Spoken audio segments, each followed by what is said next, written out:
د کابل ښار په دشتي برچي سیمه کې د غوایي اومه په ځانګړو مراسمو سره ونمانځل شوه. د دغه سیمې یو ګڼ شمېر دیني عالمانو په یادو مراسمو کې ګډون کړی و. ویناوالو وویل چې د 1950 کال د غوایي میاشتې د 9 نیټې کودتا او د شوروي اتحاد یرغل د تیرو 40 کلونو بدمرغیو اصلي لامل و چې وروسته کورنیو جګړو او تعصبونو ته هم لاره هواره شوه. هغوی وویل چې اوس مهال په هیواد کې یو ځواکمن نظام رامنځته شوی او باید ټول هیوادوال یې ملاتړ وکړي. هفت سال سرآغاز کشتار، قتل، فجایع در بدری ها و ایرانی ها، مهاجرت ها که این کنفرانس و این بحث مقدماتی جزئیات از این تفصیل از این در یک مقدماتی و مختصر نمی گنجد.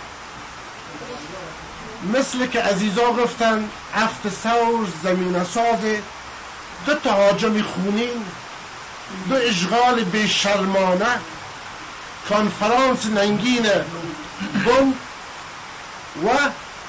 و چیز دیگه که در داور است، تبایی یک سرزمین که عقیدهش آزادی، عقیدهش انسان سالاری، تاریخش به خون از تجاوز دیگر رنگین شده.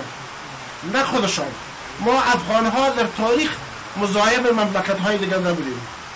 مجاهدینی که در سال 71 به پیروزی رسیدند مفت به پیروزی نرسیدند. 1.5 میلیون شهید و 1.5 میلیون زخمی و معلول و حدود 5 میلیون مهاجر، اینا هم جزو داده های این ملت شریف افغانستان و مجاهدین افغانستان و خونهای اون شهدایی بود که در حقیقت این پیروزی را در این روز کسب کردن، در روز 8 سال. روسیه وارد افغانستان شد و تمام جنایاتی که مربوط اونها میشه به افغانستان انجام داد.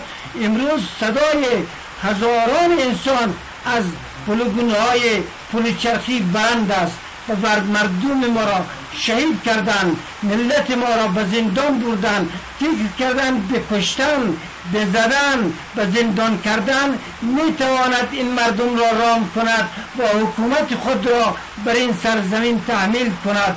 ولی هر روزی که شکنجه کردن، آزار دادن، دیدن که این ملت روز به روز شکوفاتر و با عزتتر و با توانمندتر در مقابل روزها قیام میکند تا اینکه با تمام مشکلات مجاهدین سرفراز افغانستان با دست خالی، با پای برهنه، با شکم گرسنه چنان مردانه قیام کردند، نه تنها که ملت افغانستان را ذلیل کنند بلکه ملت افغانستان را بیدار کردند. د یادونې وړ ده چې د غوایي اومه او اتمه د هیواد په پلازمینه کابل او بیلابیلو ولایتونو کې په ځانګړو مراسمو سره ونمانځل شوې او د افغان ولس د سرښندنو یادونه پکې وشوه.